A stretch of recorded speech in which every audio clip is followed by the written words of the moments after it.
All right, hello everybody. Welcome to ICC Prove It 2025. It's kind of crazy that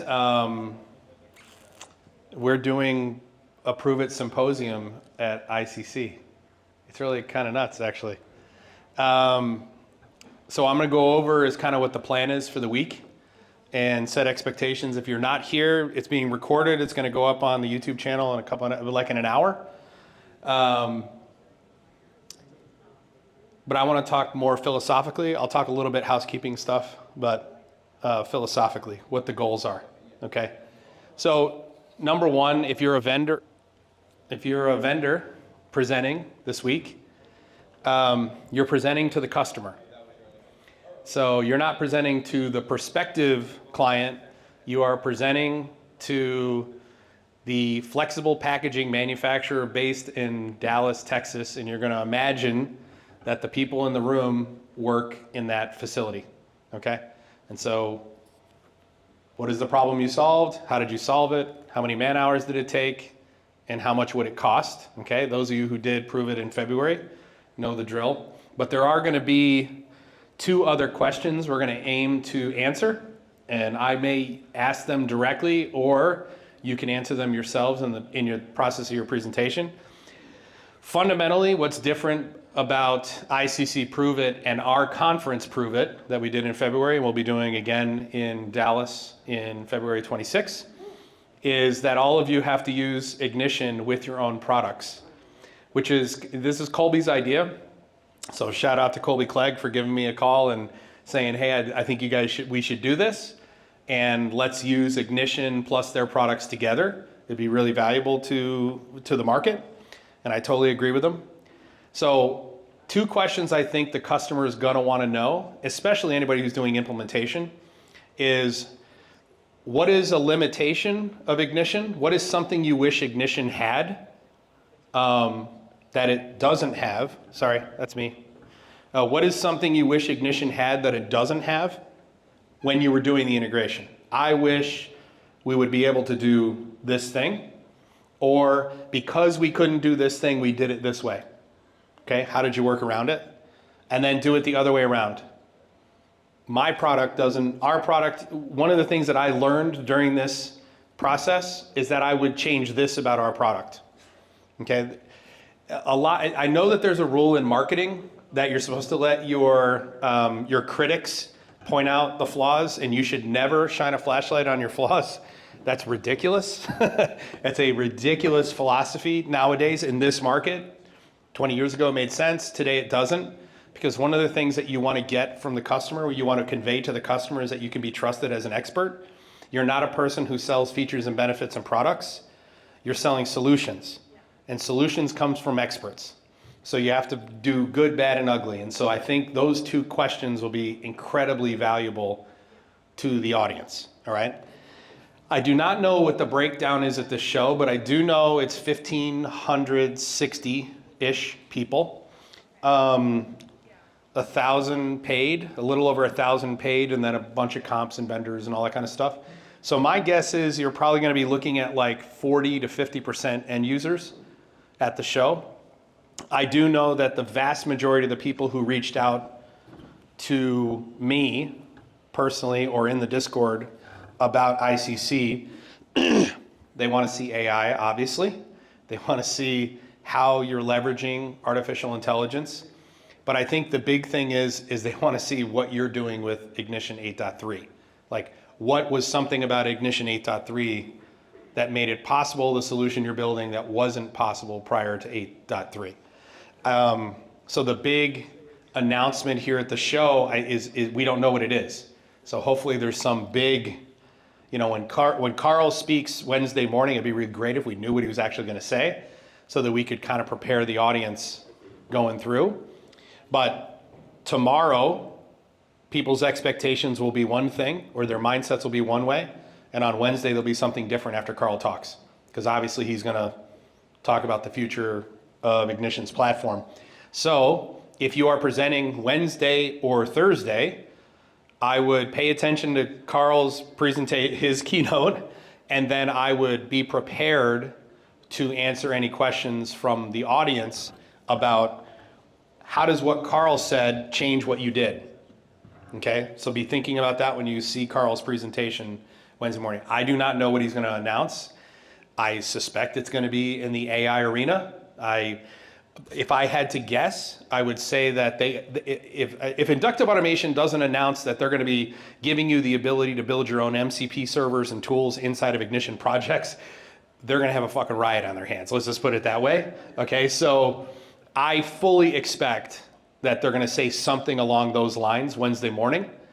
Please let that be what they say.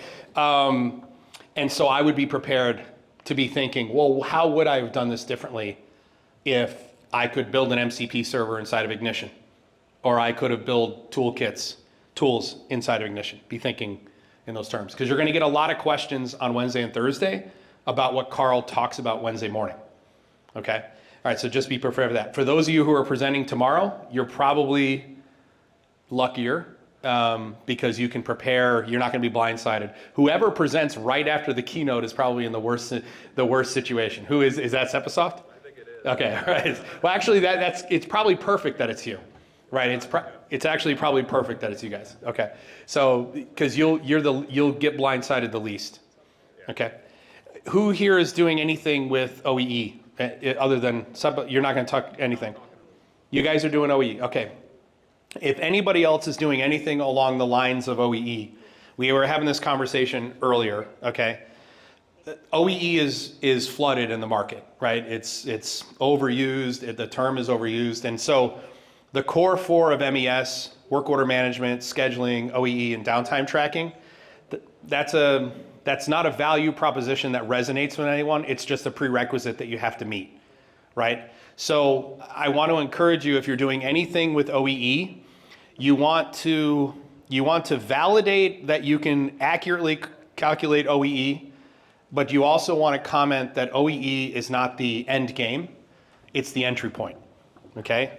And I would want to encourage you to pivot to conversations about things like mean time to repair, mean time between failure, okay? And talking about what you really want to segue into, why is it predictive analytics hasn't been realized? OEE is a subset of predictive analytics. Why is it that predictive analytics hasn't been successfully realized in the industry? And the answer is because the data points that you need to accurately analyze and predict the future, we have not been acquiring in any one platform, okay? And so I would really lean in that direction. Rather than, hey, OEE is great. No, OEE is a prerequisite, and OEE is an entry point into a different discussion that you want to have, okay? And then last but not least, I will be doing all the emceeing. It's a pretty crazy schedule if you look at, I don't know if you've looked at the schedule, but it's basically back to back to back to back to back to back. I think on Wednesday we don't have any break, right? It's just nonstop Wednesday after the keynote, because I think the keynote throws a monkey wrench into everything. And then Thursday's a half day. All right. Obviously, I am not known for my timeliness or my discipline to start and end times. Okay, so we're going to have, someone's going to manage me. And I may want to go over, like I believe if a conversation is a conversation we must have, I don't think we should end it because there's a clock, okay? I think, so if you are the vendor who's coming after, say you're coming after a conversation that I'm gonna go a little bit long on, what I'm gonna ask you to do is try to end in the normal amount of time, or if we have to go over for you, we will. We're just gonna live with it. It's much more important, I think it is much more important that we answer the questions and we provide the value than it is that we hit some clock, okay? But we are gonna do our damned best to hit the clock, but I promise you we will not, because I've been doing this a long time and I mean, you guys know me well enough now to know that I am not good at time boxing things, okay? All right, does anybody have any questions? I wanna go over just a couple of technical stuff here in a minute. Any concerns? What are you most excited about? Yes, Josh? What are you most excited about? What am I most excited? I'm actually excited about three things. First and foremost, I know some of the people who are coming here. and there are many people who are coming to ICC for the very first time. And I know some like major power players there are people who are going to be at this show who don't go to shows like ICC. And so I'm really excited to see what they have to say, what they think about one of the things I loved about ICC, listen, I'll be honest with you. I went to ICC for 7 years, I think. I think the first one was 13 or 14. The whatever one was like 100 people. And then my favorite ICC show was the second and third years. Those were my favorite because it was still just community. The premier integrators hadn't really become a problem yet. Not that the premier integrators are a problem, but the premier integrators have their own needs and expectations, and that stuff really didn't start until like the fourth year. And so the real high point for ICC in the first iteration at Harris Hall was the second and third year. And there were years where I would fly out here just for the keynote. I literally would. The keynote I believe is must-watch TV. I think it is a thing you must be at every year. You could set the direction of your entire business just by watching Inductive Automation's keynote at the beginning of the show. So there are times where I would fly out, just see the keynote, give my comments on LinkedIn and leave. Say hi to some people and leave. I believe this show, what I'm most excited about is that this is Inductive Automation's step into the next version of ICC, right? I mean, this is an ambitious jump for them. Okay, this is a very, very ambitious jump. Even we were crazy to think that we could do Prove It at 700 and something people. It took them years to get to 700 because they're smart and we're crazy. This is a massive jump to go from 700 something people to 1,500 plus. It is a completely different ballgame. And if you look at the way they've split it into essentially 4 tracks, parallel tracks, that's a lot of work, And so the second thing I'm most excited to see is how well did they manage that? I think for me, the third thing, and this is every ICC, at every ICC, I learned something that's going on in the market I did not know was going on. Some problem that was being solved, some focus that people were focused on, some technology that had just come out that no one knew about. Every ICC that's happened. And I don't know what that is yet, but I know that I will come across it this week. And so I would say that piece there is probably the thing I'm most excited about. But make no mistake about it, people are here to hear Carl's keynote on Wednesday. I mean, let's not fool ourselves. Everybody wants to know, what is inductive automation doing with ignition in the future? And the future of the future of the platform and the organization is wholly dependent upon what he says Wednesday morning. And man, I expect him to hit a 5-run home run.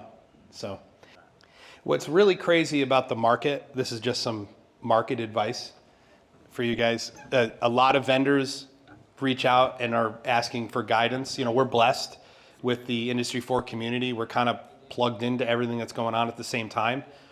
And so we're able to put into context, what Litmus is doing with their platform versus where Kepware is going.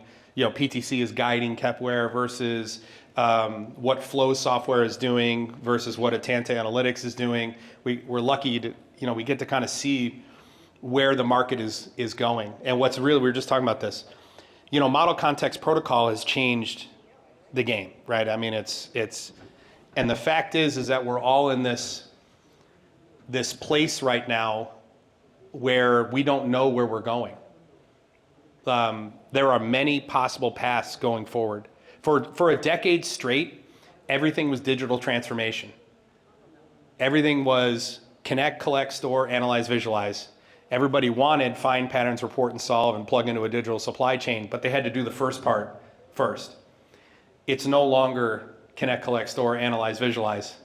You have some people who are doing mind-boggling things, dark plants, dark facilities, autonomous agents, which I think is a terrible fucking idea, but autonomous agents, okay.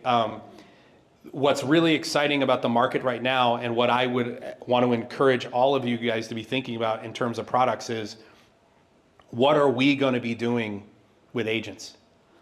If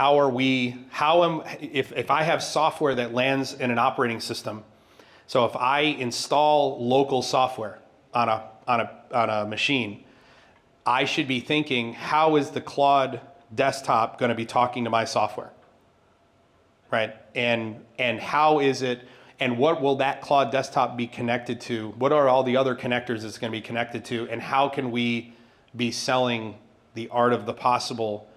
Because it's really, every manufacturer wants to know, what are we supposed to be doing with agents? And I think the best way to tell people what they should be doing with agents is to start with what they shouldn't be doing with agents.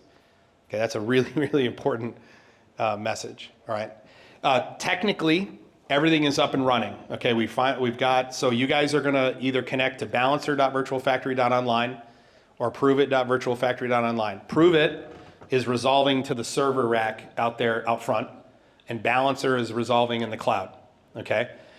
There's no reason to change. Everything that you had set up should still be working. So if you go and you try to connect right now, everything should be working. If you have any issues, please just come out and you're gonna talk to Matt Olson and Magnus. So Magnus will answer any questions related to the broker. Matt will be supporting that with Magnus. We've tested everything. Everything seems good. We're good to go. Just one last thing. I want to encourage this. If you guys are going to participate in Prove It next year, and this year you should have done this, but a couple of things that I'm surprised, some vendors get this right away and some vendors don't. If it were me doing Prove It, I would take the structure of the virtual factory to learn the virtual factory. And I would take the data sources, the transactions that we have, 4 months of transactions that are available in the database, and I would learn the operations from those transactions. And then I would simulate my own data. I wouldn't use the recording, okay? I would simulate my own data, which is what you do, Benson. What a lot of people do, okay? But there are many vendors, it never occurs to them. And so I think I need to explicitly say that. Those of you who are watching the video, if you're gonna be doing Prove It in February, when we give you the virtual factory, be thinking about learn the factory, and then don't be afraid to simulate the data that's not there. You can create optimal as long as you're doing it within the context of this plant. And then with that, one last thing, our virtual factory is a flexible packager, okay? They make packaging in the food and beverage industry. So the raw material they bring in the back door is film on rolls. The finished good they send out the front door are bags like Dorito chips bags. They are printed and ready to go, or they are rolled up on rolls and sent to like Frito-Lay. They have many customers, 600, 700 customers. What they are known for is they are known for low volume work. So high turn, low volume. And flexible packaging, like if you work with Frito-Lay, the person who makes Frito-Lay bags only makes Doritos bags. They don't make any other bag. They set the production line up for only a specific. The art is approved one time and run for a whole year. These guys are running 5 or 6 production runs on a printing press every day, 5 different art approvals. That's what they're known for. So when you look at the data, you guys look at the jobs and you look at the master item numbers when you were reverse engineering all that, if they make a change to the product, it's a new master item number. Okay, so it's very hard to tie back the master item number to a previous iteration. But what you are working with is a flexible packager that prints, laminates, and slits, okay? Prove It for February is February 16th to the 20th. Right, that's correct? Yep. Tickets go on sale right after the show. We promised Inductive Automation that we wouldn't. So we've only been doing pre-sale. Let me say this, all of the vendor spots are sold out. We have a waiting list for gold and silver, and there are some bronze spots left. We will have, so 50 of 50 primary vendor spots are taken. Inductive Automation will be the title sponsor, right? And Litmus. So Inductive Automation and Litmus will be the title sponsors of the show. We are doing it at the Hyatt Regency in downtown Dallas, which is where Reunion Tower is. So the famous green ball in the skyline, that's where the show is. We will be doing 3 big events as part of that show. One is a VIP event in Reunion Tower, which will be about 200 people of the 1,500 will be able to go to that show, or that VIP event. That will be sort of the vendor, connecting the vendor to the end user event, okay? The second one is, and this is a brilliant idea, and the reason I'm bringing it up, so the most fun thing to talk about in our industry are the dumpster fires. Like no one goes to the bar and talks about some awesome project that went swimmingly and everything was great. The things we love to talk about internally are the dumpster fires, right? So what we will be doing is we will be soliciting from the end users and the vendors your best dumpster fire story, okay? We're gonna summarize it, and then we've hired a comedy troupe from a local comedy club. They're gonna come in, and one of the events is the audience is going to pick the dumpster fire that they want them to improv. And then they're gonna do a performance on our dumpster fire, okay? It's not my idea, it was Tanya's idea. It's a brilliant idea, I love it. The last thing is we're gonna rent out all of Medieval Times in Dallas. So the entire arena we're gonna rent out, and we will bus everybody to Medieval Times, and we'll do an event, I think on, is it night 3? We're doing an event for all 1,000, go ahead, Tanya, whatever. Yeah. Can you hear me? Yeah. It was Jeff Nepper's idea. I do not want to take credit for his brilliance. And those special events are still under development. But Travis has told me we are doing Doing it, and it is going to be a wildly good time. Yes, and then the last thing is we will be doing 3 virtual factories. So for those of you who have asked, the virtual factory we are working on right now, this is the virtual factory from February. This virtual factory will stay running. So it's gonna stay running in the cloud. You'll be able to use it and in perpetuity. I think it costs us maybe $1,200 a month or something. It's a nominal amount it costs us to keep this running. We will have 3 new virtual factories for next year. So, and you guys will be getting all the documentation on in October. One is a single site facility that's in discrete manufacturing. One is a multi-site facility in discrete manufacturing, and one is a single site facility in life sciences. Okay, and if you look at some of the people, like Siemens Life Sciences is one of the sponsors this year. I mean, it's really going to be pretty amazing. So we're going to cover a whole broad spectrum of use cases. All right. So for those of you who are going to be doing Prove It, we'll be announcing everything after this show. I don't know how many tickets we're doing pre-sale for Mastermind and end users. We've sold a lot of tickets already. We will absolutely sell out of the show. Probably by mid-November, we will not have any. So we're going to have to hold back tickets so that somebody who calls late, who we can't say no to, we're going to have a ticket to be able to give to them. But we will absolutely sell out. We sold out the vendors in Weeks. how long did it take to sell out the vendors? But we got a commitment to what? In 5 days, we had all the spots committed? In 14 days, we had 42 vendors. Yeah, 42 vendors in 14 days. So it's going to be awesome. And this here, I hope we do this again next year, because a lot of people want to know what do I use Ignition for, and what do I use Other for, and how do they work together? So this is a unique opportunity. All right, with that, I appreciate you guys being here. You're going to first one to dry run, right? Yeah. Okay. Go ahead, Tanya.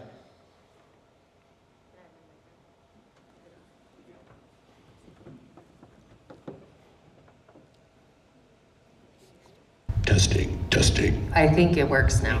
So I'm going to show you how the Q&A works. So if Walker was presenting, then he would say, thank you, any questions? And so they're going to use their phones, okay, and pull up the questions here. Does that make sense? Yeah.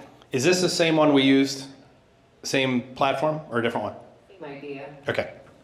All right, cool. Awesome. Thank you, everybody. Oh, those of you watching on YouTube, we miss you. You should have been here. And maybe next year you'll buy a ticket. So peace out, word.